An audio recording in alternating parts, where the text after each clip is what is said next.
I'm honored to introduce biotech leader Amy Laverdiere. Thank you so much for joining us today, Amy. Thank you for having me. As Milo said, I work in biotech. I work for Immune Therapeutics, which is a food allergy company. And we are in the process of launching a therapy for peanut allergy, and I'll talk a little bit more about that in a minute. But I thought I'd start with the story of my background. I attended the Massachusetts Institute of Technology and I studied chemical engineering. I also got a minor in writing, two very different topics, but yeah, that was great. And then out of that, I was a chemical engineer actually for initially a company called GTC Biotherapeutics. And we were cloning goats to make human therapeutic proteins in their milk. And I was in charge of figuring out how to get those proteins out of the milk once we milked the goats. That's a small picture there of me working with my equipment, pumps and things. It was fun. From there, I went to Genentech in the Bay Area, and I developed manufacturing processes there for a variety of different therapeutics that are now on the market. I worked on Herceptin, which is a widely known cancer therapy, Rituxan, Ocrevus, which was just launched a couple of years ago in RA, and had a lot of great experiences there. I was there for 7 years. What you see in the pictures here are some of the equipment that I used. So this gray one is a box that's about 3 feet tall by 2 feet wide by 2 feet deep. And it housed a bunch of little pumps and little valves and was automated so you could run experiments all day, all night, which I did. And then this picture of all the pretty stainless steel is in the manufacturing plant. So we would go from a really small one like this up to a really big one in the plant to create new drugs. After being a chemical engineer for about a decade, I decided I wanted to transition in my career. And I went on to Duke University and got a master's in business administration there. I also worked for a venture capital firm called Hatteras Venture Partners, where we invested in startup companies, essentially in biotech and medical device. The economy crashed at that point. This was 2008, 2009. And so I needed to find something else to do. VC was essentially dead at that point. And I went to work for Medtronic, which is a very large medical device company. And I was in a rotation program there. I did a rotation in business development, and I worked on acquisition deals where the company would buy smaller companies to bring their products in to our portfolio. I also worked in marketing there and launched a drug-eluting stent, which is inserted into the vessels of the heart when a person has blockages in their vessels in their heart. And that was called Resolute Integrity. And you can see one of the pretty graphics that we created for our marketing campaign down there. After that, I went to Thoratec Corporation, which is a company that made pumps for late stage heart failure. So essentially it's a pump that was implanted into the heart to help the heart work. That was a fun job, did that for a few years, was mostly in marketing, but I also did market research and I did forecasting and a few other things for them. I then leveraged that to go on to a job at Cytokinetics, which is another biotech company. They have a portfolio of products that they're developing in various neurological diseases as well as in heart failure. I worked on new product planning there, which was kind of a catch-all title in marketing for commercial planning. So all the insights that go into what you decide to do to launch a drug in the market, which patients, which physicians, how much do you want to charge for it? How do you name the product? All that work I did there. And then I came to Immune Therapeutics to do more of that essentially, but I've also been pulled into the launch of Palforzia, our peanut program. And I've worked on standing up a safety program to ensure safe use of the product, as well as a bunch of other different things. I also work across our entire portfolio of products. So I'm working on our egg allergy therapy. I'm working on our tree nut allergy therapy. And since we were recently acquired by Nestle, I'm also working on some things in gastrointestinal diseases these days. So that is my background. I'm going to briefly talk about immune therapeutics and what we do. So we have a vision of having power over food allergy. So we are working to develop as many therapies as we can to solve food allergy problems. We started our company, well, I wasn't part of it, I say we. The company was started in 2011, and it was started in a unique fashion. Instead of a couple of entrepreneurs deciding there's this cool science, let's start a company, it was actually started from the unmet need side of things. Caregivers, patient advocates, the FDA, a variety of academic leaders, and some industry representatives all came together to start the company. There's in the field right now what they call food immunotherapy or oral immunotherapy, OIT, where small amounts of a food are given to a patient and then they increase those amounts over a period of time. That exists already. However, it's not standard. So it can vary greatly from one physician to another. And the amount of allergen in that food can vary greatly between doses because food is not as controlled as a drug would be. So the group decided that we could develop a standardized approach for oral immunotherapy for food allergy. And that's where we are today. We're the only company currently doing this. No one else has even tried at this point. I'm going to jump over just a little bit of this because of time, but I thought I would talk a minute about Palforzia, which is our peanut allergy therapy. It was approved in January of last year, so we've been on the market almost a year now, which is very exciting for us. It's the only FDA-approved peanut allergy therapy, and the way that it works is similar to what I was talking about with food OIT. The first couple of doses are given in a physician's office. They're very, very tiny amounts of peanut allergen. And it's done that way to see if a patient can tolerate the tiny amounts. So imagine you're there in the doctor's office and you take the dose and you're okay. Then you're allowed to go home with that same level of dose. And then after you've done that for 2 weeks, you go back to the doctor's office, try the next dose up. If you're okay, continue with it.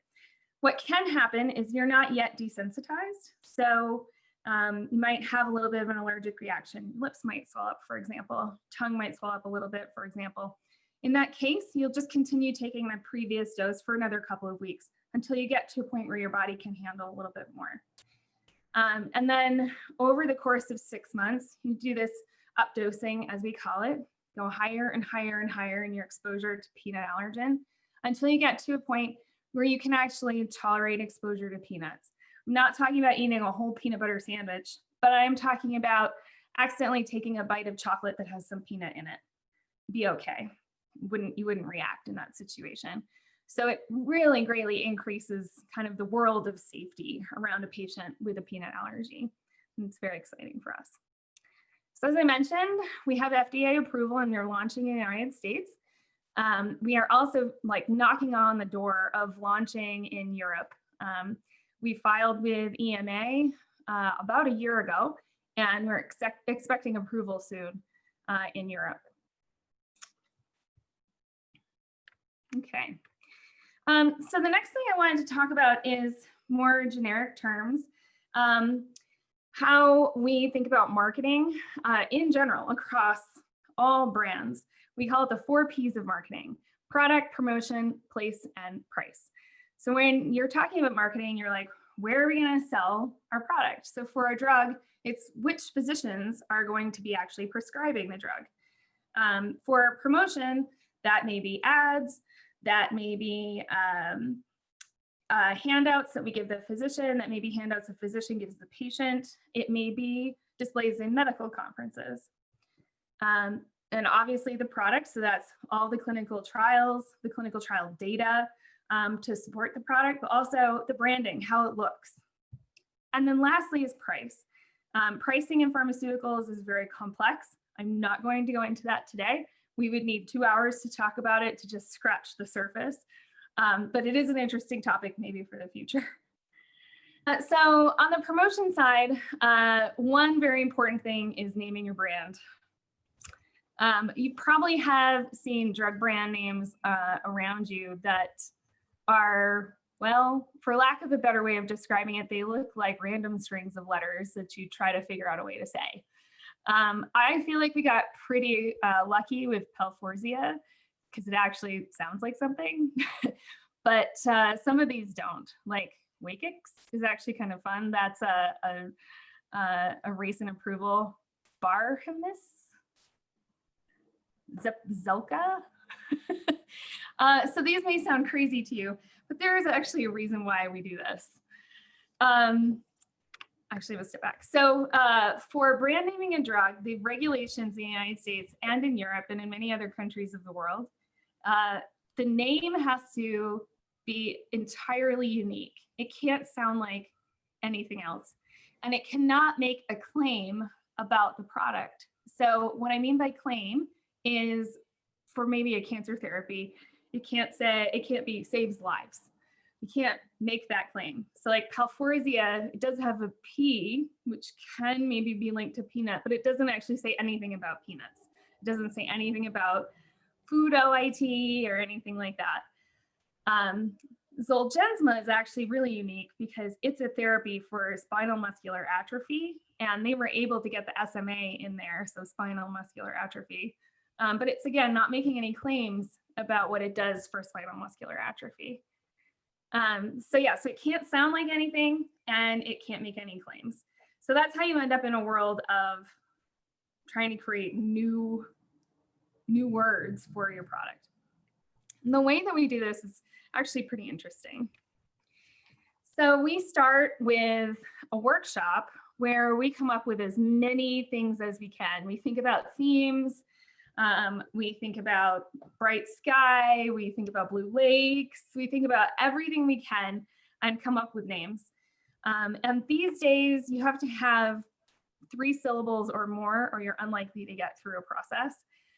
So the last time that I worked on this, we created 8,000 names. And then a screening is done to see if any of those names look like or sound like other names in the industry that have been trademarked. And it doesn't necessarily even need to be in the pharmaceutical industry. It can be in health anywhere, or any kinds of popular brands as well. So we do a very, very thorough initial screen to make sure that what we have is unique. So out of 8,000 brand names, we came up with 41 that survived that screen. So that's a big cut right off the bat. And then out of those 41, we selected 19 that we thought had some legs, that might sound good. You might be able to actually pronounce them. Maybe they have some connotation that provokes happiness or something like that. And then we take them into a major market research process. From there, we then select, based on those market research results, a few that we like, and then we apply for regulatory approval with those that we like. So this market research process, going back to that, involves several things, and it goes on for months. It involves a pharmacist reading a doctor's handwriting of that brand name and then writing it down themselves to see if it's transcribable very easily or if it's easily misspelled. It involves hundreds of people who work in the prescription or the administration of drugs actually talking about it, saying the name, seeing if it sounds like something else that they already know, if they're easily confusing it with something else. So a lot of things can fall out from that market research. And there's a tiny piece of it that actually is about what your drug does and whether or not they think this brand name is easily associated with what your drug does. So as I mentioned, after doing all that work, we selected 5 brand names. We copyrighted them. We checked, in checking for copyrights. And then we ended up with these 5 on the right side of the screen: Myacto, Myspira, Valplio, Pronvia, and Valplero. And then we selected a couple of regulatory submissions from there. So the way that the process is currently working is you apply in Europe first because the European reviewers are tougher than the US reviewers, and you want to have the same brand name in the US and Europe. So we go to Europe first and hope that they accept one of the names. And if they do, then you can apply to the FDA. The European reviews are faster than the FDA reviews as well. They review brand names 6 times a year. The FDA approves them on a rolling submission, but it takes them 6 months to get to it. While you're applying in the FDA, you often apply to EMA for a backup name, just to make sure that it can get through their process if the FDA decides to reject it. Yeah, that is that. So to try to make names more interesting when we're talking about it internally, we might create some imagery. This isn't necessarily final branding, but this is like a way of communicating what they are. And it makes it easier to communicate internally.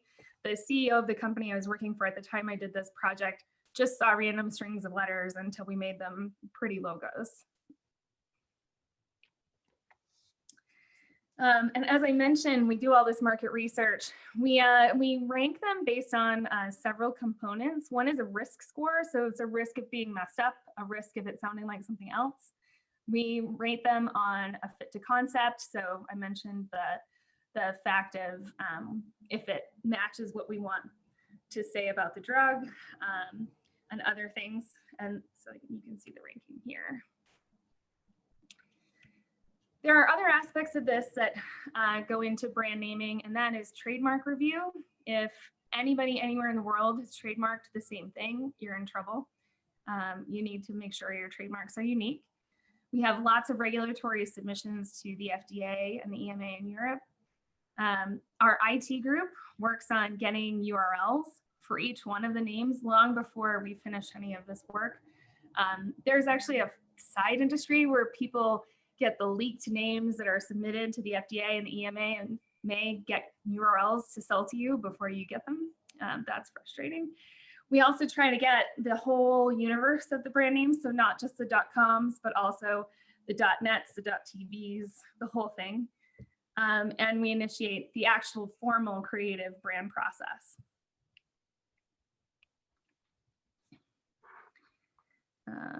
Okay. So of the names that I mentioned that we submitted, Myspera had the least number of issues and Promvia had the least number of issues going in. Valplero and Valpleo had a higher level of risk. There's actually a drug that's already on the market from Boehringer Ingelheim called Valprino. So we knew that was a risk going into it. And then Myacto had a high level of risk because there are marketed drugs. Actos is one, and Niracta, we were worried it would sound like or look like those or be screwed up like those. So we submitted, this was 2016, you can see from these, we submitted pretty much according to all of these dates, trying to get one of these names through the regulatory bodies. And pretty much every single time we got rejections. And so we started, as I mentioned, we started in 2015, you can see on this slide. And we resubmitted our last submission in May of 2017. So that's almost 2 years later. And we had no names approved at all in that entire process. So 2 years in, we had to start over, do a whole new workshop, generate a whole new set of thousands of names and start over. And this is typical. This happens in the pharma industry a lot. But the good thing is when you do hit on names that you can get approved, you save them. Even if your drug doesn't end up getting through your clinical trials, you maintain those trademarks, you maintain your URLs, you hang on to all of that because you might be able to use it for something in the future, because it's such a process to get to that one brand name. So that is everything I wanted to talk about today. All right, from Seraphim, what problems came up when developing the peanut remedy? Was it not able to stay in the body for too long to be effective? Did it not work in certain situations, etc.? So the only things that came up during development of the program of the peanut allergy therapy were expected reactions, essentially, that some patients would occasionally have the swollen lips that I talked about, a swollen tongue. And there is a risk of anaphylaxis. So that's a very severe allergic reaction.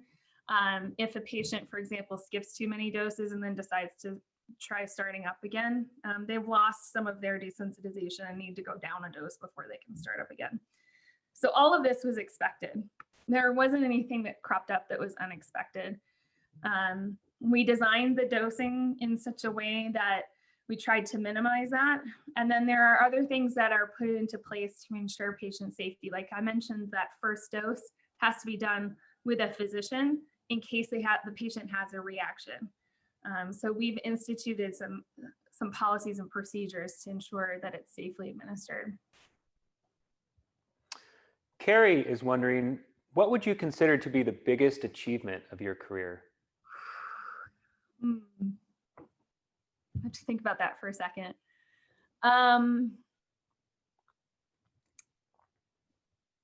The first thing that comes to mind is I actually have two inventions where I'm the lead inventor on them. I don't own those inventions. The companies that I work for own them. And both are essentially process control technologies for manufacturing processes of biological therapies. I'm very, very proud of those because a lot of lab work went into getting to the point of having the invention in the first place, and then proving that it was an invention and not just a fluke. So that, I think, is the first thing. The second thing is my current role, where I talk about I do new product strategy. Feels like just the fact that I have this job feels like a huge achievement. It's something I wanted to do 15 years ago, probably, and here I am doing it today. Yeah. Lillian is wondering if you could talk a little bit more about the education that you need to do the job that you do. Yeah, so my current job, it's actually interesting. There isn't really one path to where to getting to where I am. I have colleagues who have all different kinds of backgrounds who do what I do. My background, though, I started out, just since you missed it, I started out as a chemical engineer. I went to MIT for my undergrad, and I after that was designing manufacturing processes for biotech companies. And then I got an MBA at Duke. And my MBA, I didn't mention this in my beginning, but my MBA, I focused specifically on healthcare. So I got in detail where I studied the health systems of the world. And if you think about working in any sort of health field, how things get paid for is really important to understand. So, the market in the United States for how a drug gets paid for is very complex. The market in Canada is its own thing. The market in the UK is its own thing. So I studied all of that. I got involved in health policy research. So a lot of different things went into my MBA that were specific to where I wanted to be and now where I am. Seraphim is wondering, is there a chance companies can run out of unique sounding names? We worry about that. That's a very good question. We worry about that. I think they're just going to get sillier and sillier and sillier until policies change. So just expect that brand names look weirder and weirder as time goes on. How important is securing multiple URLs during market research? And yeah, it's actually critically important. And I'll tell you a story of how we learned this. When we were working on that first round of drug naming, as I mentioned, we went through 8,000 names and then got to the handful that we worked on. The first submission that we made to the EMA, we did not yet have our URLs secured for that name. And three or so weeks later, we went to go secure those URLs, and somebody else turned around and tried to sell those URLs to us for millions of dollars. They were like, if you get approval for this name, you're going to need these URLs. So it's critical that you do it ahead of time, or else you're essentially held hostage by people who sell URLs. Jake is also wondering, how often does the average consumer mistake or misspell the intended URL? That's a good question. I don't know the answer. Hmm. I Uh, don't know the answer. I think honestly, because of Google, most people can search, and then we pay for ads, essentially, like paid search. You know, when you go to Google and the first couple of responses are sponsored. So if you right now search for peanut allergy therapy, palforzia.com would come up at the top, essentially. So you wouldn't need to figure out how to spell it yourself. I bet a lot of people misspell a lot of these things, though. Carrie is wondering, have there been any reactions to the medication for other reasons except the peanut allergy? For instance, the binder used or other ingredients in the medication? Not yet, not that we've seen, and we've studied it in thousands of people at this point, and it's also in a lot of patients now commercially. So, no, we haven't seen anything else. Aaliyah was, sorry if I missed this, but were you always interested in drug making and healthcare, or did you have a different career that interested you when you were younger? I have been lucky. I found this industry when I was a sophomore in college, and I've been doing it ever since, essentially. The only other industry that would have interested me would have been the outdoor sports industry, which is completely different, by the way. But in my spare time, I spend a lot of my time snowboarding and hiking. I'm currently actually living in Tahoe in the mountains, so I can be closer to that. So that's the only other industry that I've even considered along the way. And I quickly decided that wasn't for me. I didn't feel like I was helping people enough to really want to be getting out of bed every day. Whereas the drug industry, medical device industry, I felt like I'm ultimately helping people. Carrie asks, on average, how long do you think the whole marketing process takes, start to finish? Wow. The whole marketing process. So we usually start doing really in-depth what we call market planning about 2 years before we launch a drug. Yeah, about 2 years before. With the exception of brand naming, that has to happen earlier. That's about 3 years before. So if you're anticipating, for example, getting approval in 2024, you need to start in 2021. The intense like financial commitments for getting creative agencies running and branding together and creating your websites and creating all of that stuff doesn't happen until 18 months or so before a launch. Can you talk a little bit about ethical issues in your work? Yeah. So one thing, for example, is when we do these clinical trials before approval of a drug, patients are potentially benefiting from that drug, but it's not yet for sale. So when the trial ends, what do? You don't want to leave that patient hanging without a therapy, particularly if it's something really, truly life-saving. And so it's a standard practice now in our industry to do what we call early access programs at a bare minimum to provide clinical trial participants with a product until it's commercially available. And it's provided for free. So that's one particular ethical issue. I know drug pricing is something you're probably also thinking about. Drug pricing is horrifically complex, and I wish I could get into it today, but I think it's its own separate conversation.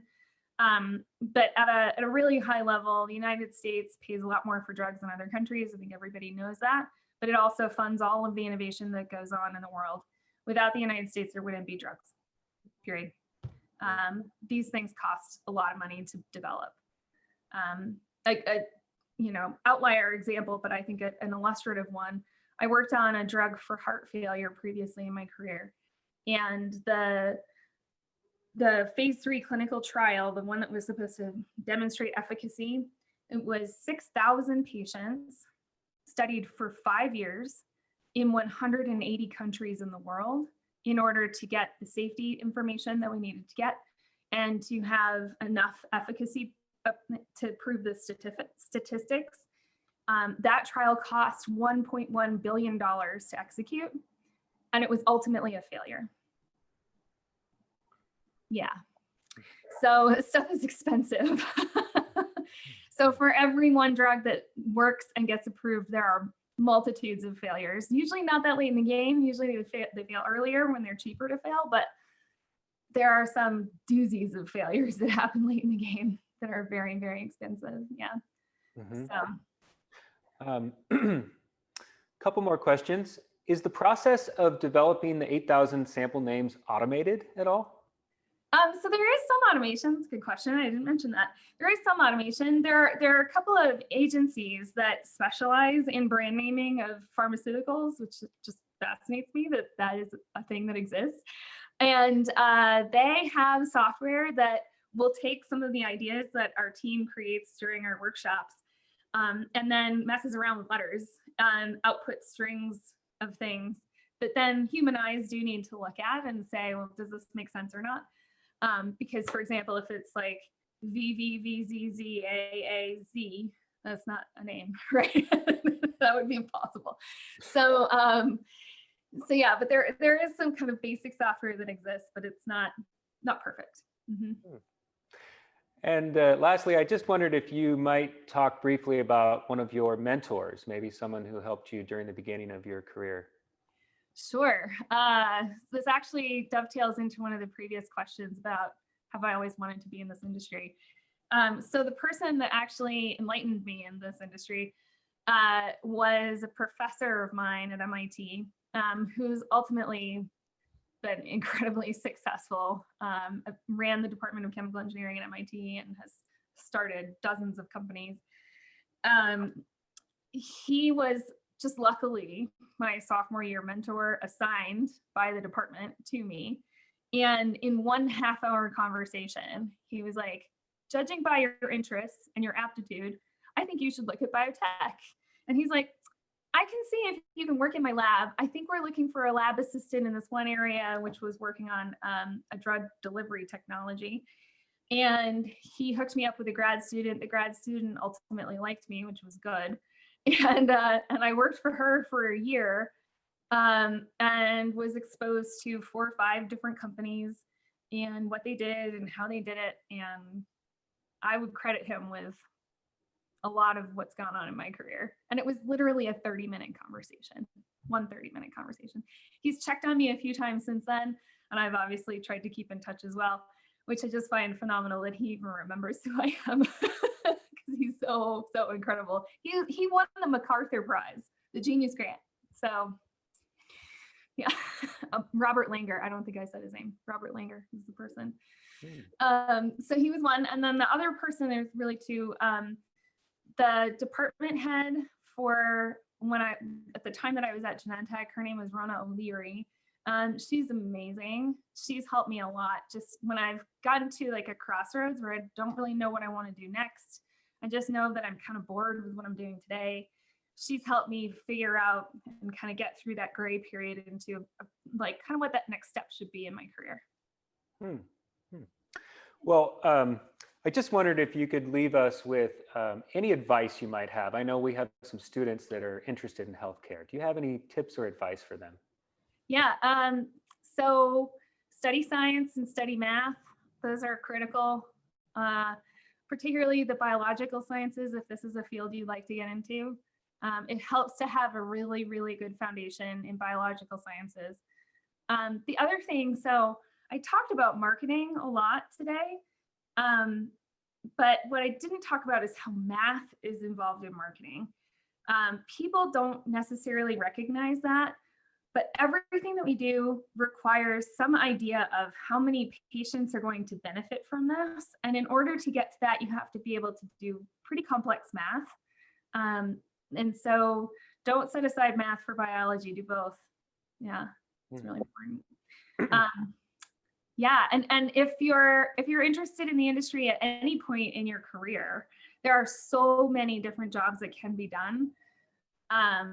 It's just like an unending list of things you wouldn't even imagine. So don't be afraid to try to dip your toe in. Well, I want to thank you, Amy, for taking the time and for just a fascinating talk. And so thank you so much.